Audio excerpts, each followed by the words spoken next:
गुणरयन भूषणोदयं जीवस्य करुणं मोक्षम्। जय बोलो सिद्धांत चक्रवर्ती नेमिचंद्र आचार्य की जय। जय बोलो परम पूज्य चातर चक्रवर्ती समाधि सम्राट आचार्य शांति सागर जी महाराज की जय। बोलो प्रातः स्मरणीय गुरुदेव समंत भद्रमुनि महाराज की जय। बोलो परम पूज्य आचार्य प्रवरेक शाह सुंदर सागर जी महाराज की जय। बोलो परम पूज्य मम दीक्षा गुरु वात्सल सिंधु आचार्य श्री सागर जी महाराज की जय।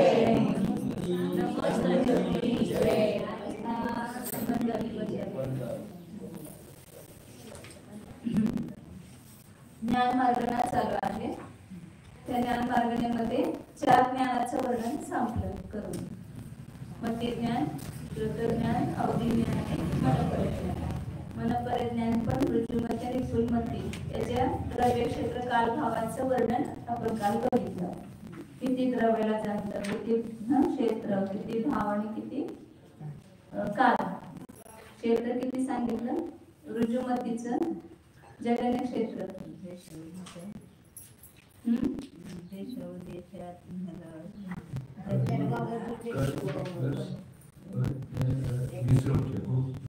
द्रव्य द्रव्य विषय क्षेत्र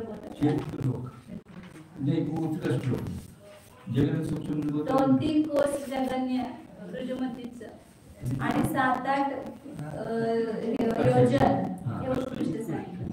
विपुलमतीचं जगन्य योजन पृथक्त्व आणि उत्कृष्ट लोक असंख्यात लोक सांगितलं ना। आणि ऋजुमतीने अवधिज्ञान मनपरिज्ञान आणि हे काळ काळ किती सांगितलं 2-3 भाव जगन्य सांगितलं आणि उत्कृष्ट 7-8 ऋजुमतीचं आणि विपुलमतीचं असंख्यात भावाला सांगितलं। आणि भाव सांगितलं अवलीचा असंख्यात्व भक्तजन्य त्याचे असंख्यात पट उत्कृष्ट आणि विपुलमतीचं असंख्यात लोक उत्कृष्ट। आता पुढे केवळ ज्ञानाचं वर्णन करताय 407 नंबरची गाथा आहे। संपूर्णन्तु समग्रं केवलम् असवत्त सौभावगयम्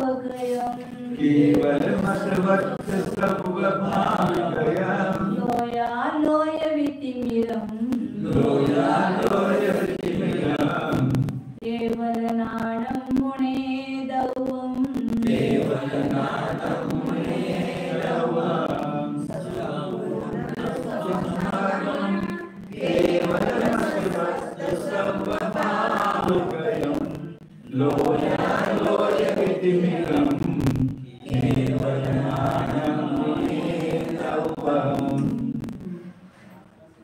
केवल ज्ञान कसं आहे ते सांगतात।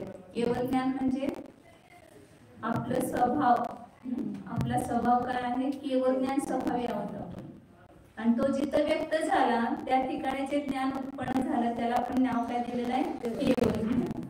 तर त्याचं स्वरूप काय आहे ते सांगतात की संपूर्ण आहे म्हणजे त्याचा आता कुठेही उघाड राहिलेला नाही पूर्ण प्रकट झालेला आहे। जेवढे त्याचे अविभाग प्रतिच्छेद आहेत ज्ञानाचे उत्कृष्ट केवळ ज्ञानाचे ते सगळे त्या ठिकाणी व्यक्त झाले म्हणून ते ज्ञान संपूर्ण तर काय अपूर्णता राहिली नाही काय जाण्याचं शिल्लक राहिलं नाही। कुठला तज्ञ राहिला का तिथं जेवढं आहे लोक आलोक पूर्ण तेवढ्याला तर जाणतातच आणि जर असे लोक आलोक असंख्याने अनंत असते तरी जाणलं असते की नाही ज्ञान तेवढ्या अविभाग प्रतिच्छेद त्याच्यामध्ये शक्ती आहे की तेवढे अनंत लोकाला सुद्धा जाणण्याचं सामर्थ्य त्याच्यामध्ये आहे। असं संपूर्ण आहे केवळ ज्ञान आणि कसं आहे समग्र म्हणजे त्याची शक्ती जी आहे ती कुठल्याही कर्माच्या द्वारे रोखली जात नाही। मोहनीय कर्म वीर्यांतराय कर्म सगळ्या घाती कर्माचा पूर्ण क्षय झाल्यामुळे प्रकट झालेला आहे। त्यामुळे कसं आहे अप्रतिहत शक्तीनं सहित आहे म्हणून ते समग्र आहे, निश्चल असल्यामुळे. संपूर्ण आणि समग्र एकच वाटते, तसं दोन्हीचा अर्थ पूर्ण परिपूर्ण असंच होतोय. परंतु एक तर अर्थ घेतला त्याने अविभाव प्रतिच्छेद पूर्ण व्यक्त झालेला म्हणून संपूर्ण आहे, तिथं काही कमी राहिलेलं नाही. आणि घेतलेल्या सगळ्या ह्या कर्मांचा अभाव झाल्यामुळे त्याची शक्ती कशी आहे, रोखली जाते, त्यामुळे पूर्ण आहे, समग्र आहे. आणि कसं आहे केवलम एकटा आहे, त्याला इंद्रिय मन प्रकाश कोणत्याही सहाय्याची गरज नाही. आणि कसं आहे असवत्त, त्याला प्रतिपक्षी कोण नाही. जसं आता आपल्याला ज्ञान आहे तर अज्ञान प्रतिपक्ष आहे. आपलं ज्ञान अज्ञान पण आहे की नाही. ज्ञान थोडंच आहे, अज्ञान तिथे भरलेलं आहे. ह्या ज्ञानाच्या पुढे आपल्या ज्ञानाची तुलना करा क्षौक्ष विज्ञानाची, सगळ्याच्या विपरीत बघायला मिळणार. कसं आपलं ज्ञान पूर्ण आहे का नाही. त्यामुळे सारखं काय दुःख, अजून आपल्याला हे जाणलं नाही, ते जाणलं नाही, ते जाणलं नाही. आता शास्त्र वाचता सुद्धा आवडतं, हे शास्त्र झालं, अजून ते शास्त्र पण जाणलं नाही. त्यामुळे काय अंतरंगामध्ये दुःख. अजून अष्टसहस्री वाचायचं राहिलेलं आहे, अजून जयधवला वाचायचं राहिलेलं आहे, अजून अमुक वाचायचं राहिलेलं आहे. काय तिथं म्हणजे अपूर्णता आपल्या ज्ञानामध्ये, म्हणून तिथं सुख शांती नाही. केवळ ज्ञानच सुखरूप आहे. प्रवचन साहेबांनी इतकं सुंदर सिद्ध केले, केवळ ज्ञान जे अतींद्रिय ज्ञान आहे ते सुखरूप कसं आहे. कारण त्याला अपूर्णता नाही, विषम नाही, परिपूर्ण आहे, त्याला बाधा नाही. हे सगळे त्याची कारण आहे. म्हणजे सांगत केवळ आपल्या ज्ञानाला किती कारण लागतात सांगा बरं. इंद्रिय पाहिजे, डोळ्याला दिसायचं बंद झालं की जातो का आपण, चष्मा पाहिजे. मग मोतीबिंदूला तर चष्मा पण उपयोग पडत नाही, पुन्हा त्याचं ऑपरेशन करायला पाहिजे. म्हणजे किती आपल्या ज्ञानामध्ये बाधा आहे. परंतु केवळीच्या ज्ञानामध्ये काहीच बाधा नाही. तिथं एक तर त्यांना कोणत्याही सहाय्यताची गरज नाही. लाईट गेली रात्री, गप्प बसून टाका, म्हणजे काहीच वाचू शकत नाही, काहीच करू शकत नाही. पण तरी पण आपलं ज्ञान बंद होत नाही ना. आपण आपल्या ज्ञानाला समजतो, तर लाईट गेली तरी ज्ञान चालू राहते की नाही.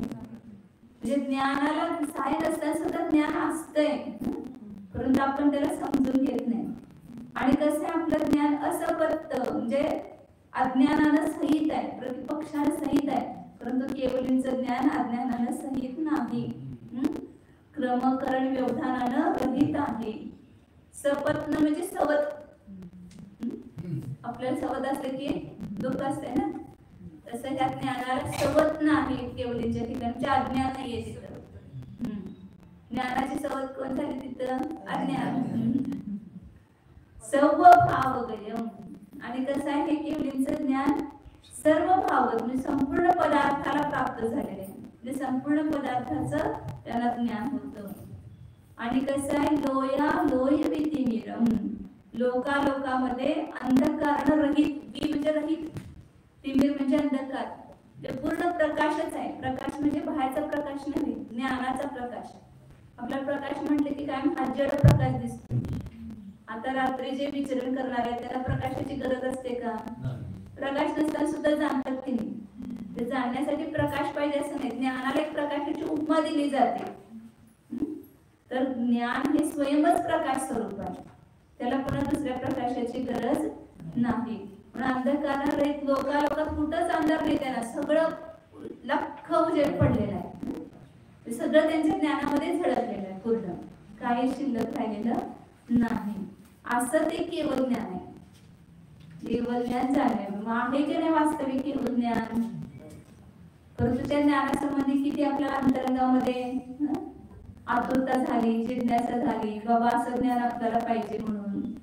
आता समजा दुसरं कोणतरी आला आणि एखादी कला तुम्हाला दाखवली, लगेच आतमध्ये ही कला आपल्याला कधी येणार, ही कला आपल्याला शिकायला पाहिजे, हे जाणायला पाहिजे, असं लगेच इथं भाव होतात. येतात पुष्कळ अनेक कलावंत लोक येतात आणि ते बघितले की आपल्याला लगेच जिज्ञासा होते ते शिकण्याची. परंतु आता मला केवळ ज्ञान प्राप्त करायची अशी जिज्ञासा कुणाकुणाला झाली सांगा बरं, खरोखर सांगा. असं सुंदर केवळ ज्ञान आहे तर ते मला कधी प्राप्त होईल अशी जिज्ञासा होते का. याला वास्तविक जाणतच नाही ना आपण. कुठलं तर आहे की असेल काय तर केवळ ज्ञान, परंतु आज लौकिक ज्ञानाची आपल्याला जेवढी किंमत आहे तेवढी किंमत आपल्याला केवळ ज्ञानाची येत नाही, कारण त्याची आपण त्याला वास्तविक रूपाने जाणत नाही, म्हणजे आहे अस्तित्व त्याचं हे स्वीकारत नाही, त्यामुळे त्याची महिमा येत नाही. आज तुमचा लहान मुलगा कॉम्प्युटर चालवायला लागला तर त्याचं किती कौतुक वाटतं तुम्हाला, किती हुशार आहे, किती आहे, सगळं कॉम्प्युटर कळते त्याला. परंतु ते ज्ञान काहीच नाहीये केवळ ज्ञानापुढे. हे जे केवळ ज्ञान असलं किती भारी आहे, जे काही सुद्धा तिथं अज्ञान नाही, कशा कुठल्या साहित्याची गरज नाही, कधी त्याचा नाश होणार नाही, काही त्याच्यामध्ये बाधा नाही, असं ज्ञान केवळ ज्ञान. मला झाल्यानंतर मला काय कमी आहे? आज आपल्याला ज्ञानाची पूर्णता आहे, म्हणून ते ज्ञान परिपूर्ण होण्यासाठी आपण सगळा प्रयत्न चालू आहे. आणि असं जर केवळ ज्ञानच आपल्याला प्राप्त झालं तर कुठल्या वस्तूची गरज भासणार आपल्याला? सुख त्याच्यावरच मिळणार आपल्याला त्या केवळ ज्ञानाबरोबर. त्यामुळे सुखासाठी सुद्धा प्रयत्न करण्याची गरज लागणार नाही. असे केवळ ज्ञान शाही ज्ञान आहे आणि त्याला स्वीकारायचं, आपल्याला ते प्राप्त करण्यासाठी पुरुषार्थ करायचा. ही सगळी दीक्षा वगैरे काय घ्यायची? तर ते आपल्या आत्मस्वभावाची आपल्याला प्राप्ती करायची आहे, म्हणून त्याच्यासाठी दीक्षा घ्यायची. नाही तर काय महाराज सारखं म्हटलं व्रत घ्या, दीक्षा घ्या, त्या मार्गापासून कामच नाही. तुम्हाला तुमच्या अवस्थेतून काढून उच्च अवस्थेमध्ये बसवण्याचे त्यांना भाव असतात अंतरंगात. नंतर काय महाराजांना काय आपलं हे वाढवायचं नाहीये प्रेस्टीज, एवढे मी लोकांना दीक्षा दिली, एवढ्या लोकांना प्रतिमा दिली म्हणून मी मोठा झालो. तुमच्या जीवनाचं कल्याण व्हावं. तुम्ही ह्या ज्या अवस्थेत बसलाय खाली त्या अवस्थेतून वर उठावं जरा. जर तुम्ही संयम धारण केला, प्रतिमा धारण केला तर तुमचे हे वाढणार, काय कमी होणार? आपल्या अंतर्गत परिणामांची पण विशुद्धी वाढणार आणि बाहेर लोकांच्या दृष्टीतून सुद्धा तुम्ही उच्च स्थानावर असणार. काय पण असं प्रतिमाधाराने पुढे या म्हटलं, काय प्रतिमाधारांचं मान आहे किमतीत. म्हणजे सांगायचं की हे केवळ ज्ञान आपल्याला प्राप्त करायचं, म्हणजे आपल्या स्वभावाची उपलब्धी करायची, म्हणून आपण वर उठायचं. म्हणून या मिथ्यात्वातून, अज्ञानातून, असंयमातून सोडून काय करायचं, आपण सम्यक्त्वाला प्राप्त करायचं. सगळ्यात पहिल्यांदा हे आपल्या डायरीमध्ये आपल्या जीवनाचं ध्येय लिहून ठेवायचं की मला सम्यक्त्वाची प्राप्ती करायची. ती कधी होईल? रात्रंदिवस त्याच्यासाठी असं झुरायला पाहिजे आपण. मुलीचं लग्न झालं तर काय होतं, रात्रंदिवस सुरतं का नाही, कधी होणार कधी होणार, एकदा करायचं आपल्याला. संसारातलं कुठलं पण काम झालं नाही की आपल्याला त्याची धून लागलेली असते. तसं ही तर ह्याची धून लागायला पाहिजे की मला कसं सम्यक्त्व प्राप्त होईल, का होत नाही मला. जर होऊ शकते, संभावनीय आहे, तर मला का होत नाही. म्हणून रात्र दिवस सतत त्याच्यासाठी पुरुषार्थ प्रयत्न चालू ठेवायला पाहिजे आपले. आणि होणारच मला, नाही होणार असं नाही, कारण योग्यता सगळ्या आहेत. परत सांगितले ना, आता ह्या जगामध्ये मनुष्य पर्यायामध्ये आपल्याला सगळ्या प्रकारची योग्यता आलेली आहे, मिळालेली, प्राप्त झालेली आहे. फक्त आपला पुरुषार्थ कमी आहे. जर आपण पुरुषार्थ केला, मनावर घेतलं, काय मनुष्य मनावर घेतलं की कुठलं काम होत नाही असं नाही. आपण जे मनावर घेत असतो ते काम करून दाखवत असतो. महिलांच्या मध्ये तर खूप हे गुण असतोय. मनावर घेतलं तर सगळं घर सुद्धा डोक्यावर घेते म्हणते ती महिला. तर आता आपण एक मनावर घ्यायला पाहिजे की मला ह्या भावामध्ये सम्यक्त्व आणि संयम दोन्ही प्राप्त करायचंय. त्याच्याशिवाय मला हा भाव सोडायचा नाही. ते लवकरात लवकर करायचं. असं नाही की कधी तर मी म्हातार झाल्यावर करतो, असं नाही. लवकरात लवकर करू शकतो मी हे, कारण माझ्यामध्ये आहे शक्ती. ती शक्ती जागृत करा आपली. मग की केवळ ज्ञानाचा हा स्वभाव सांगितला. आता पुढं ह्या प्रत्येक अध्यायामध्ये त्याची संख्या पण सांगितलेली आहे. कुठला पण मार्ग नसेल तर ते जीव किती, त्या मार्गाला धारण करणाऱ्या जीवांची संख्या किती आहे, त्याच्यावरून सुद्धा आपल्याला ह्या सम्यक्त्वाची संयमाची दुर्लभता लक्षात येते. मिथ्या दृष्टी किती असणार आणि सम्यक दृष्टी किती असणार, ते संख्या बघितल्यानंतरच त्याची दुर्लभता आपल्याला लक्षात येते. तर 461 नंबरची गाथा आहे. पहिल्यांदा ज्ञानमार्गामध्ये मती ज्ञानींची आणि याची संख्या सांगतात श्रुतज्ञानींची. कुमती कुश्रुत पहिल्यानंतर सांगते. पहिल्यांदा मतिज्ञानी आणि श्रुतज्ञानी, मनपरिज्ञानी, केवलज्ञानी किती आहे ते सांगते.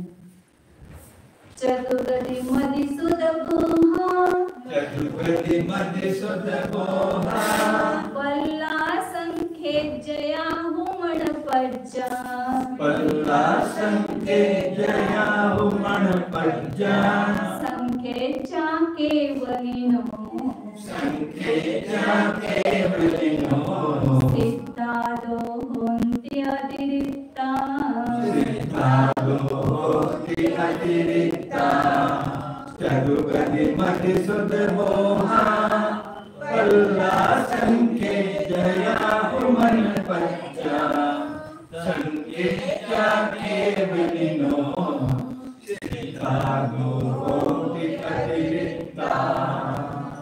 पहिल्यांदा ज्ञानींची संख्या सांगतात, अज्ञानीची नंतर सांगते. 8 भेद केले की नाही ज्ञान मार्गणीमध्ये, मग 5 ज्ञान आणि 3 अज्ञान. तर 5 प्रकारचे ज्ञानी किती आहेत ती संख्या सांगते पहिल्यांदा, मग 3 प्रकारच्या अज्ञानींची संख्या सांगते. तर याच्यात ह्या गाभेमध्ये 4 ची संख्या सांगितलेली आहे. मतिज्ञानी, श्रुतज्ञानी, मनपरिज्ञानी आणि केवलज्ञानी. तर मतिज्ञानी किती आहेत तर सांगतात. मतिज्ञानी म्हटल्यानंतर कोण असणार? सगळे सम्यक दृष्टीचे, कारण ज्ञान कोणाला असते? सम्यक दृष्टीला. सम्यक ज्ञान कोणाला आहे? सम्यक दृष्टीला असते. मतिज्ञानी म्हटलं की सम्यक ज्ञानीच घ्यायचं. श्रुतज्ञानी म्हटलं की सम्यक ज्ञानी, ज्याला कुमतीत कुश्रुत म्हणतील त्याला मिथ्या ज्ञान घेणार. मग सम्यक दृष्टींची संख्या किती आहे? चतुर्थ पंचगुण स्थानामध्ये वगैरे सगळे धरले तर किती आहे सम्यक दृष्टी? तर सांगितलं की पल्ला संख्येचे, पल्ल्याचा असंख्यातावा भाग. 4थ्या 5व्या सगळ्या गुणस्थानांची संख्या म्हणून किती आहे सम्यक दृष्टींची? पल्ल्याचा असंख्यातावा भाग फक्त, म्हणजे पल्य प्रमाण पण नाही. पल्य ही असंख्यातामध्ये संख्या येते. असंख्याताचे 3 भेद आहेत, कर्ता संख्या, युक्ता संख्या, असंख्याता संख्या.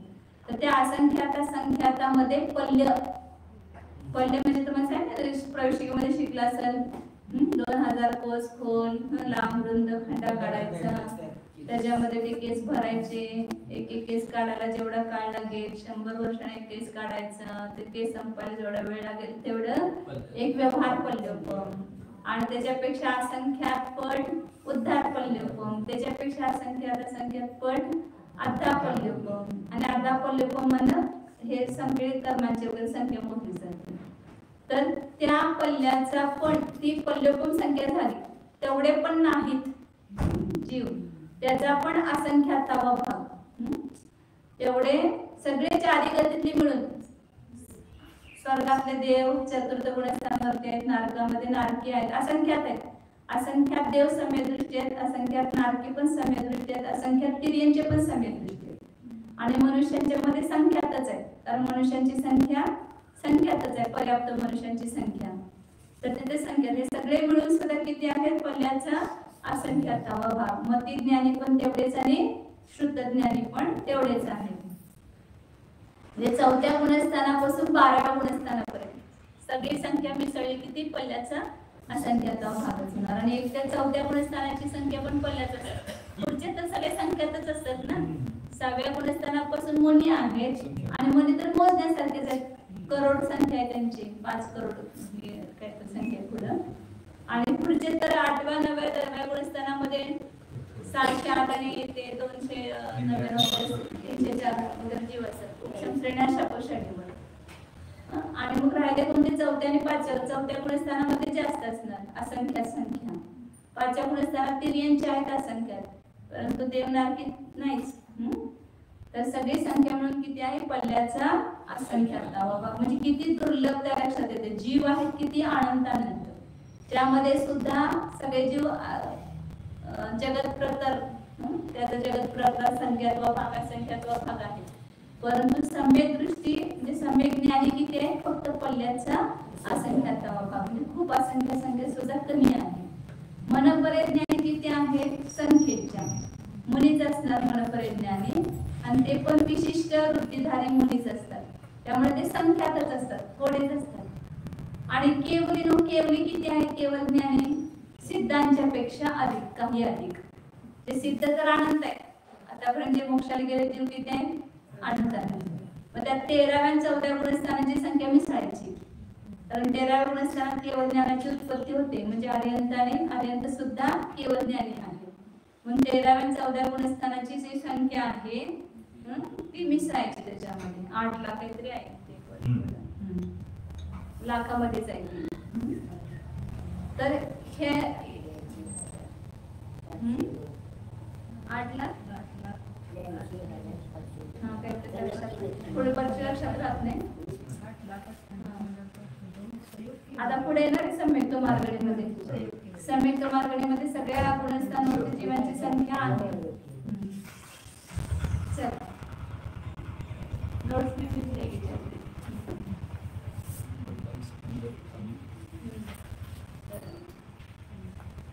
8 लाख नाही ते सबनीला करते, सबनीला ये 5 पे 6 गुणस्थान 8,98,502 8,98,502 एवढी जास्तीत जास्त केवलींची संख्या आयोग केवलींची.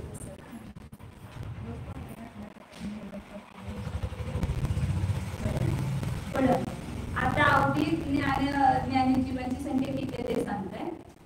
462 नंबरची क्लास आहे. ओही रहिदातिरिखा मदिनाणी असंख्य भागगा म्हणवा संख्येच्या हुतदुणा मदिनानी ओही परिमाणम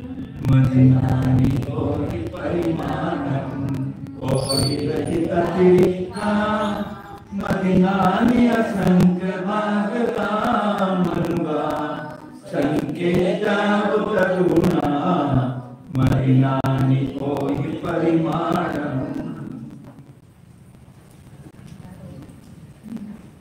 यहाँ बहुत आश्चर्य लगता है ये, और कहीं पर भी देखना चाहिए ऐसा कि ओहि रहिदात रिखा मदिनानी असंख्य भागगा. मतलब मती अवधी ज्ञानानं रहित तिर्यंचं मती ज्ञानींच्या असंख्यात्व भाग आहेत.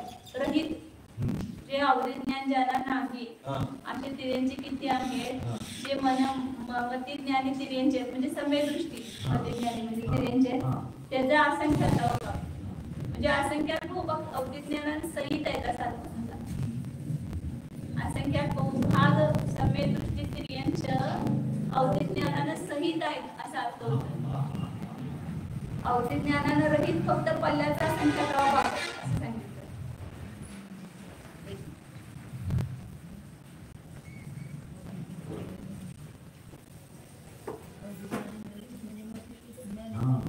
मतिज्ञान शुद्ध ज्ञान आहे आणि अवधी ज्ञान नाही असे किती आहेत. पल्ल्याचा संख्यात्व भाग जे मतिज्ञान आहे त्याचा पल्ल्याचा संख्यात्व भाग म्हणजे बहुभाग जीव सहित आहेत असा अर्थ होतोय ना. हा आणि असा अर्थ होतोय. पल्य भागिले असंख्यात हे सांगितले होते मतिज्ञानी सांगितलं होते वर. आता त्याचा असंख्यात्व भाग हे अवधी ज्ञान रहित म्हणजे अवधी ज्ञान सेट किती झाले.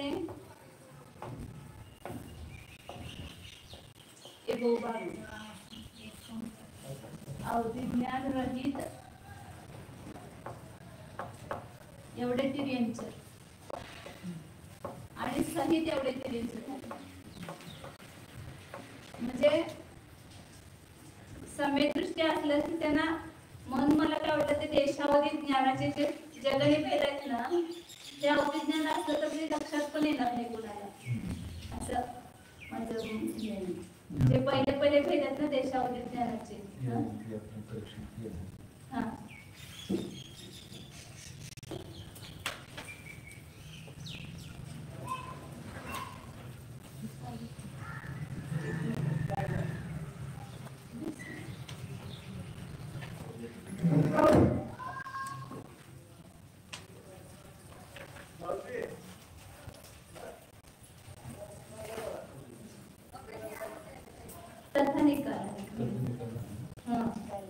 अवधिज्ञान रहित तिर्यंच तथा मतिज्ञान की संख्या क्या संख्या ते भाग प्रमाण लगता है नहीं ना, तो अवधिज्ञान रहित तिर्यंच मतिज्ञान की संख्या क्या संख्या ते भाग प्रमाण रहित तिर्यंच असंख्या ते भाग प्लस सहित बहुभाग हो गए ना, सहित जीव ज्यादा हो गया अवधिज्ञान से, तो तिर्यंचाना पण पुष्कळ सम्य दृष्टीने अवधिज्ञान होते असा अर्थ आहे.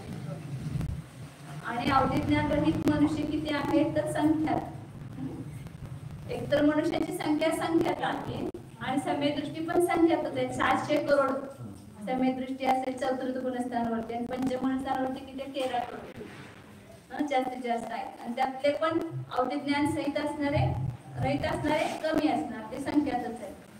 तर ह्या दोन्ही राशी काय करायचं, मतिज्ञानाच्या संख्येतून कमी करायची, तर राहिलेलं जे प्रमाण आहे ते अवधिज्ञानाचं प्रमाण आहे असं सांगितलं. पुढे वरच आपण दाता वाचत होतो ना, एक नीचे क्या खुलासा अवधिज्ञान. आता काय करायला लागले ते मतिज्ञानी आणि श्रुतज्ञानी जे पल्ल्याचा असंख्यात्व भाग आहेत त्यातला अवधिज्ञानानं रहित असणाऱ्यांची संख्या वजा करायची, जे सगळे राहिलेले सगळे अवधिज्ञानी झाले. मग देव आणि नारकी तर सगळे अवधिज्ञान सहितच असतात, त्यामुळे किती सम्यदृष्टी असतील देव आणि नारकी सगळ्यांना अवधिज्ञान आहेच. फक्त मनुष्य आणि तिर्यंच्यामध्ये कुणाला असते कुणाला नसतं, नसणारे जीव कमी असं घेतले त्याने. अवधिज्ञानानं रहित तिर्यंच असंख्यात्व भाग. मग मतिज्ञानी आणि श्रुतज्ञानाच्या संख्येतून काय करायचं, उघडून वारा चांगलं. तर मतिज्ञानी जीवांच्या संख्येतून ते वजा करायचं, तर पुन्हा मतिदा आणि होली परिणाम. मतिज्ञानीचं प्रमाण किती सांगितलं, पल्ल्याचा असंख्यात्व भाग एवढे मतिज्ञानी आहे. ह्याच्यातून वजा करायचे काय, हे अवधिज्ञान रहित तिर्यंच आणि त्याच्यामध्ये संख्या जोडायचं, अधिक संख्या. अवधिज्ञान रहित मनुष्य आणि तिर्यंच हे ह्याच्यातून वजा करायचे. म्हणून पहिल्यांदा हे एवढे वजा करूया, तिर्यंच वजा करायचे, पल्य भागिले असंख्यात असंख्यात. तर अवधिज्ञानी हे काय करणार, आपण इथं समच्छेद करणार, असंख्याताचं गुणा करणार आणि भाग देणार. अजून वजा करण्यासाठी मग समान संख्या काढायची, ती संख्या समान आहे. पल्ल्याचा असंख्यात्तवा भाग, असंख्यात्तवा भाग आणि असंख्यात. म्हणजे एक गुणकार आहे, काय नाही येतं, म्हणजे एक गुणकार आहे तर तो याच्यातून वजा होणार. असंख्यात एक वजा करायची आणि ह्याच्यातून पुन्हा संख्यात मनुष्य वजा करायचे. एवढे कोण आहेत, अवधिज्ञानी जीव. अवधिज्ञानी जीवांचं प्रमाण किती, पूर्ण मतिज्ञानीच्या संख्येतून अवधिज्ञान रहित जे तिर्यंच आणि मनुष्य ते वजा करायचे. ते सगळे राहिलेले सगळे अवधिज्ञानी आहेत, ते सगळे मतिज्ञानी श्रुतज्ञानी अवधिज्ञानी नाही. त्यातले जे तिर्यंच आणि मनुष्य आहेत त्यामुळे ते अवधिज्ञानात रहित आहे, ते वजा करायचे. म्हणजे राहिलेली संख्या अवधिज्ञानीचं प्रमाण आहे. काय केलं, मतिज्ञानींची संख्या वजा अवधिज्ञान रहित तिर्यंच आणि मनुष्य ते वजा करायचे. राहिलेले सगळे मतिज्ञानी जे आहेत ते अवधिज्ञानानं सहित आहे. ओही रहिता तिरिखा अवधिज्ञानानं रहित तिर्यंच मतिज्ञानीच्या असंख्यात्व भाग आहेत आणि मनुष्य किती संख्यात आहे आणि त्यांना रहित जे मतिज्ञानी आहेत ते अवधिज्ञानीचं प्रमाण आहे.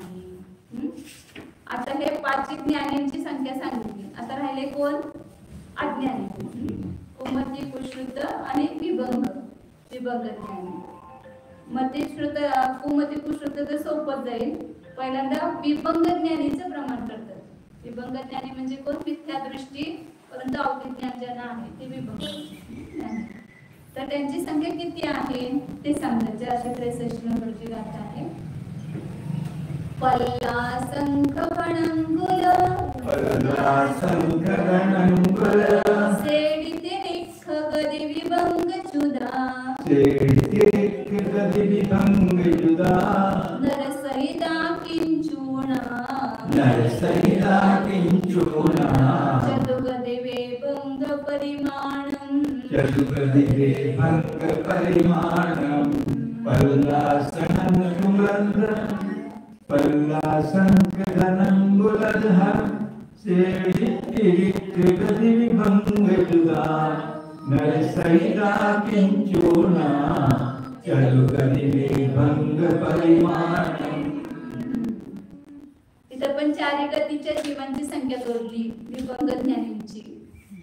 तिऱ्यांची किती आहे ते सांगतात पहिल्यांदा. पल्ल असंख्य घनंगुल हद सेडी. चारी गतीतल्या वेगवेगळ्या जीवांची संख्या सांगितली. तिऱ्यांचे विभंग ज्ञानी किती आहेत.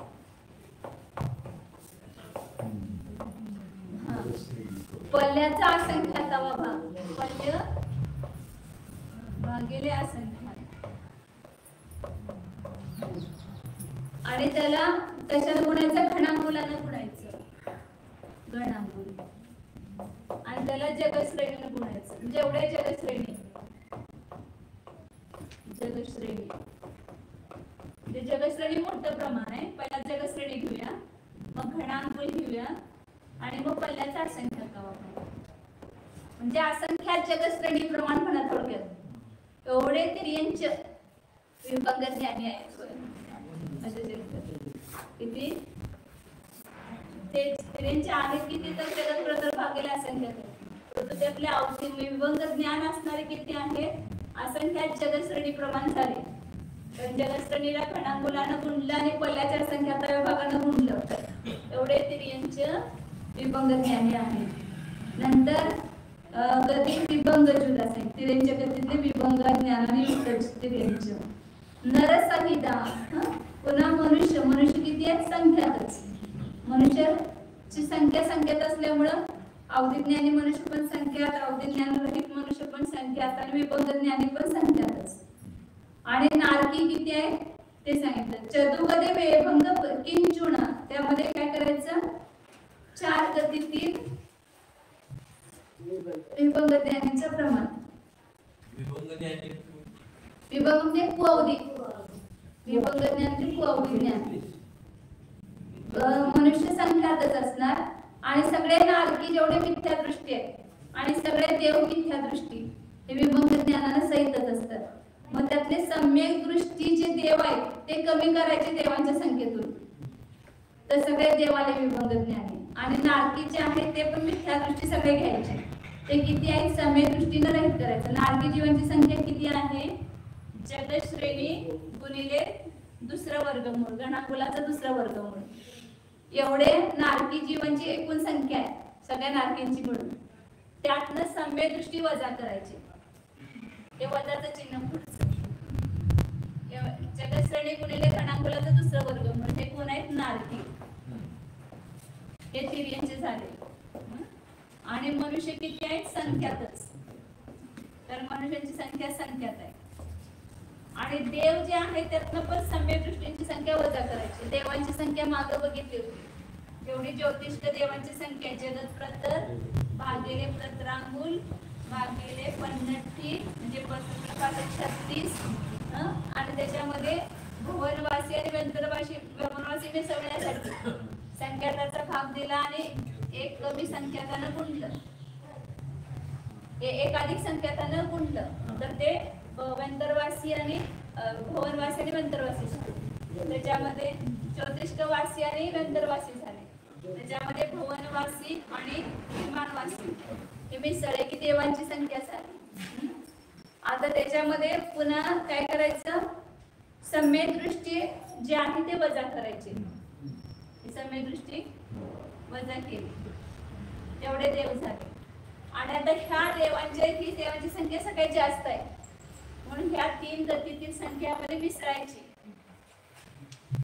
देवांच्या संख्येमध्ये हे तीन गतीचे खूप कमी आहेत ना. हे जगतप्रतर परमप्रतरांगुल आहे आणि हे फक्त जगश्रेणी दुसरं वर्गमूळ वगैरे. ह्या देवांच्या संख्येमध्ये ह्या तिन्ही गतीतील जीवांची संख्या मिसळायची. त्यासाठी काय करायचं. हे दोन इथं एक गतीला एक आणि हे तीन गतीतील जीवांची संख्या मिसळण्यासाठी 3 रेषा केल्या. म्हणजे एवढे विभंग ज्ञानी आहेत. ज्योतिष्कवासी देवांचं जे प्रमाण त्यांना युक्त सगळे देव जे सगळे स्वर्गातले देव आले आणि त्याच्यामध्ये 3 गतीतील जीव मिसळले की विभंग ज्ञानीची संख्या होते.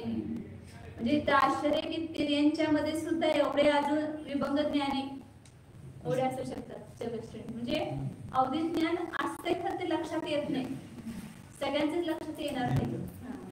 आपल्याला पण असं तर कळणार नाही काय. अवधी ज्ञानांकरमाचा क्षोभजन थोडासा असं तर काय कळणार, काही कळणार नाही. देव आहे, त्याचे चंद्र आणि सूर्य आणि चंद्र आहे, नियमाने समजले.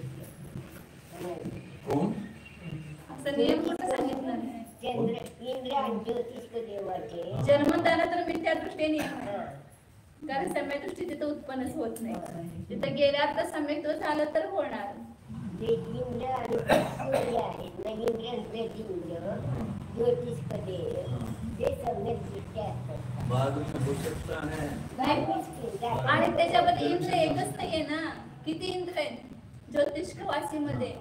असंख्यात सूर्य आणि असंख्यात चंद्र आहेत. तर त्याच्यामध्ये सगळे कसे सम्यक दृष्टी असणार, सगळ्यांना असणार. पल्ल्याचा असंख्यात भागच आहेत ना सम्यक दृष्टी.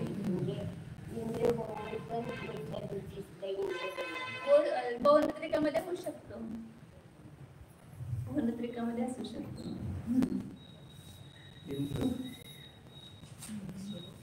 चंद्र जितने आहे सब इंद्र है ना, तो कितने चंद्र है, असंख्य चंद्र है.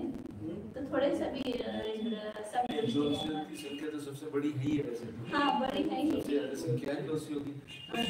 पहिल्याचा असंख्य भावापेक्षा जास्त सम्यक दृष्टी नाहीतच. मग तेवढे चंद्र नाही. चंद्र तर जगप्रतर पन्नाटी प्रतरांगुल एवढे आहेत ते. मग कसं काय सम्यक दृष्टी असणार. सत्येंद्र तो यहाँ भी सम्यक दृष्टि सारे उसमें एक चंद्र और एक सूर्य मानते हैं ना केवल, वो 100 इंद्र में. एक ही चंद्र एक ही सूर्य नहीं है, तो असंख्यात है. अब केवल ये जम्बूद्वीप में आप गिनेंगे तो 2 चंद्र 2 सूर्य. चलो आगे. तर हे कुणाचं प्रमाण सांगितलं, विभंग ज्ञानीचं. म्हणजे देवांच्या प्रमाणामध्ये जे सम्यक दृष्टी रहित देव आहे त्यांच्यामध्ये जे अवधी विभंग ज्ञानी तिर्यंचं, नारकी आणि मनुष्य यांची संख्या जोडली. तर त्यामध्ये नारकी तर सगळे मिथ्या दृष्टी ते सुद्धा सगळे विभंग ज्ञानांसहित आहेतच. आणि तिर्यंच्या मध्ये फक्त संख्या एवढी लक्षात ठेवायची, जगश्रेणी गुणिले खणांगुल गुणिले पल्ल्याचा संख्या भाग एवढे तिर्यंचे विभंग ज्ञानी असू शकतात. म्हणजे एवढ्या विपुल प्रमाणामध्ये सम्यक दृष्टी अवधी ज्ञानी तर पल्ल्याचा संख्याचा भागच असणार, परंतु विभंग ज्ञानी एवढे असू शकतात. म्हणजे कशी त्यांना विशुद्धी होते आणि कसं अवधी ज्ञान होते.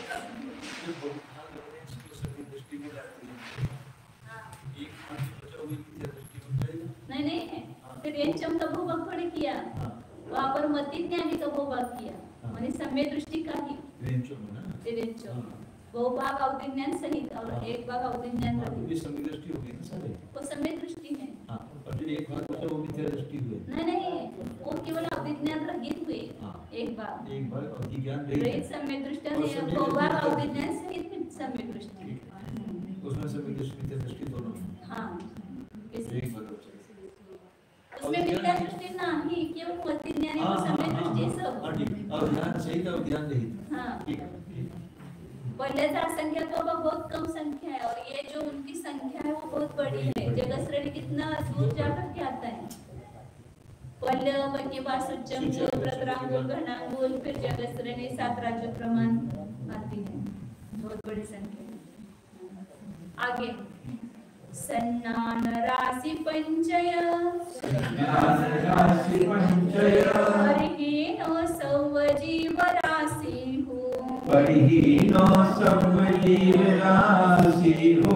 मधुसूद अन्नानीनम मधुसूद अन्नानीनम पत्तेयं होदि परिमाणं पत्तेयं होदि परिमाणं. सन्नान राशि पंचय परिहीनो सौजीव राशि हो. मधुसूद अन्नानीनम पत्तेयं होदि परिमाणं. आता कुमती पुष्ट तर सोपे आहेत. 5 सम्यक ज्ञानींची संख्या सगळ्या संसार जीवराशीतून कमी करायची. सगळे राहिलेले कुमतीने कुशऋतवाले एकूण संसार राशी किती आहे 13 अंक प्रमाणे ते मांडलेलं 13 सहस्त्र दृष्टी म्हणजे अनंत अनंत आहे. त्यातून फक्त सम्यक दृष्टी हे सम्यक ज्ञानी जीव किती आहे केवळ ज्ञानी अनंत आहे. बाकीचे सगळे असंख्यात अवधिज्ञानी मध्यज्ञानी पहिल्याचा असंख्यात्व भाग आणि हे सगळे पहिल्याच्या असंख्यात्वापेक्षा जास्त नाही मनपरिज्ञानी संख्यातच आहे. म्हणून तिथं हा 5 सम्यक ज्ञानी जीवांची संख्या किती मानणार तर सिद्धांच्या मध्ये अधिक करायची.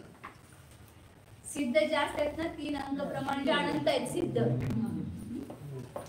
हे केवळ ज्ञानी सिद्ध आणि 13व्या 14व्या स्थानावरती सम्यक ज्ञानी आपले केवळ ज्ञानी आणि खालचे जे अवधी ज्ञान आणि मनपरिज्ञान वगैरे सहित आहे असे जीव त्याच्यामध्ये अधिक करायचे.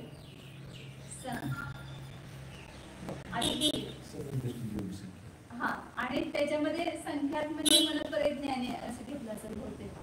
मनपरिज्ञानी म्हणजे संख्या संख्यात आहे ना.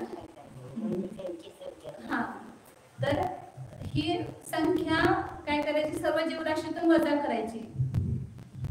ह्याच्यामध्ये 4 ज्ञानी घ्यायची आणि ह्यामध्ये आर्यंत घ्यायचे. आर्यंत म्हणजे केवळ ज्ञान संख्या आहे आणि हे अधिक म्हणजे 4 ज्ञानींची संख्या मध्यज्ञान वृत्तज्ञान अवधिज्ञान मनपरिज्ञान आणि सिद्धांची संख्या. तर एवढी ही 5 ज्ञानींची संख्या झाली आणि ही 13 म्हणजे संसार राशी आहे त्यातून ही वजा करायची 13 राशी. संपूर्ण मिथ्या दृष्टींची राशी किती आहे ही 13 अंक मांडलेले म्हणजे अनंत अनंत आहे आणि सिद्धांत अंक किती आहे 3 आहे ते पण अनंत आहे. हे अनंत नंतर हे अनंत आहे आणि ह्या अनंतामध्ये 4 मध्यज्ञानी अधिक मिसळायचे हे अधिकच्या प्रमाणामध्ये घ्यायचे या दंडामध्ये आणि संख्यातामध्ये केवळ ज्ञानीच परंतु 13व्या 14व्या गुणस्थानातले जे संख्यात आहेत ते अधिक केले. तर ही 5 ज्ञानींची संख्या झाली ही याच्यातून वजा केली 13 मधून. तर हे काय झाले मती कुमती आणि कुश्रुत. कुमती आणि कुश्रुत ज्ञानींची संख्या होते.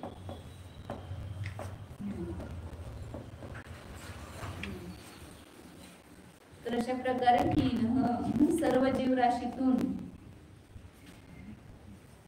जे असं केलं की सर्व जीवराशीतून वजा करायची. संपूर्ण जीवराशी किती आहे 16 आहे आणि वजा 3 केले आणि त्याच्यामध्ये काही अधिक एवढं आहे तर काय राहणार 13ला काही कमी राहणार ना. 3च्या अधिक वजा केल्यावर 13ला काही कमी राहणार. म्हणजे ही संख्या ह्याच्यातून वजा करायची नाही. माझं ते चुकलं सांगायला थोडं चुकलं. 16तून वजा करायची सर्व जीवराशीतून वजा करायची. संसार सर्व जीवराशीतून ही राशी वजा करायची. राहिलेली जी राशी आहे ती कुमती कुश्रुत ज्ञानी म्हणजे मिथ्या दृष्टींची संख्या आहे. ह्याच्यातून 13तून 3 वजा केलं की काय होणार आणि कमी होणार ना. सांगताना थोडं चुकलं माझं की ह्याला किंचित न्यून केलं याच्यामध्ये फक्त म्हणजे 16तून 3च्या पेक्षा काही अधिक वजा केले म्हणून काही कमी 13 राहणार शिल्लक. सर्व जीवराशीतून 5 ज्ञानींची संख्या वजा करायची मग राहिलेली जी संख्या आहे ती कुमती कुश्रुत ज्ञानी. सर्व जीवराशी वजा 5 सम्यक ज्ञानी जीवांची संख्या. मग त्याच्यामध्ये जी सिद्ध राशी आहे ती पण अनंत आहे ना ती 3 येणार आणि त्याच्यामध्ये संख्या आणि त्याच्यामध्ये काही अधिक ती वजा केली 16तून ती राहते शिल्लक किती 13 आणि काही कमी.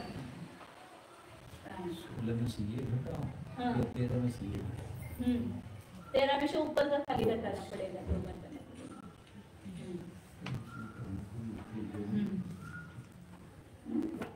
तर हे मी तर आपली ज्ञान मार्गणा संपली. केवढी मोठी होती ज्ञान मार्गणा. त्याच्यानंतर आपण आता छोटे छोटे संयम मार्गणा आणि दर्शन मार्गणा 2 मार्गणा सोप्या पण आहेत आणि छोट्या पण आहेत आणि आपल्याला उपयोगी पण आहे जीवनामध्ये हे समजून घेण्यासाठी. तर त्यासाठी संयम मार्गणा उद्यापासून चालू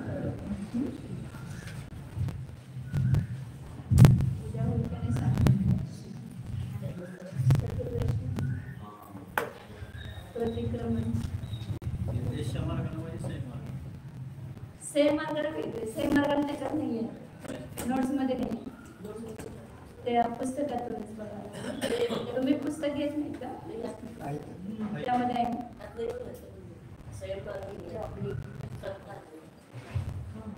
त्याच्या पुढचं आहे की पुस्तक हा त्यात आहे की जाना आम्ही शुद्ध चैतन्यमय जीवच आहे ज्ञान दर्शन संपन्न आहे ज्ञानाचा घनपिंड आहे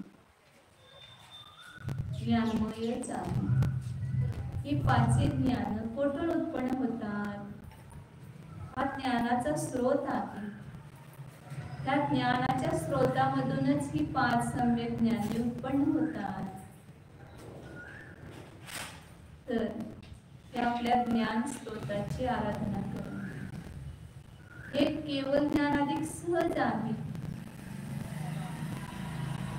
आपल्या स्वभावाच्या आश्रयानेच उत्पन्न होतात म्हणून स्वतःला आपल्या स्वभाव रूपाने जाणा आम्ही अनादि अनंत एक परम परिणामी सहज ज्ञान स्वरूप आहे शुद्ध ज्ञान स्वरूप टंकोत्कीर्ण न्यायक स्वरूप निर्मम स्वरूप शुद्ध एको